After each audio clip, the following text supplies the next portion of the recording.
a condemnable action on the part of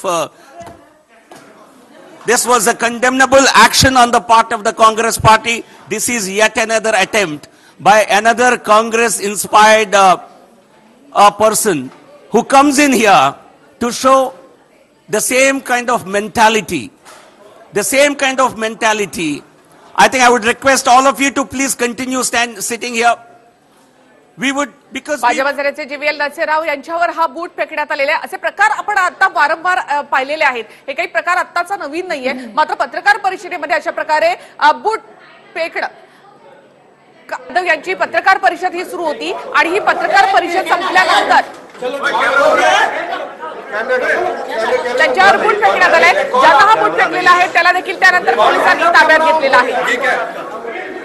हीच व्यक्ती आहे ज्यांना भूपेंद्र यादव यांच्यावर बूट फेकला होता. कारण समजलेलं नाही. मात्र ही पत्रकार परिषद सुरू होती. पत्रकार परिषद संपल्यानंतर भूपेंद्र यादव यांच्यावर हा बूट फेकण्यात आला.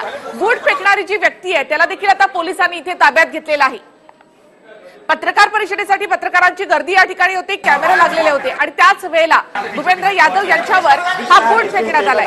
नेमकं कारण समजू शकलं नाही की या बूट फेकण्यामागचं. मात्र या व्यक्तीला त्यानंतर ताब्यात घेण्यात आलेलं आहे.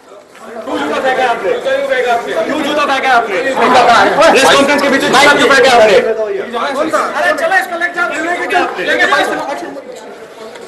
लेके जाओ, पकड़ो जल्दी.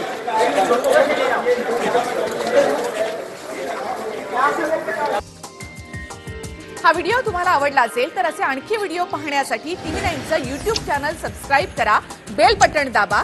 ताज्या घडामोडींसाठी लॉग ऑन करा tv9marathi.com.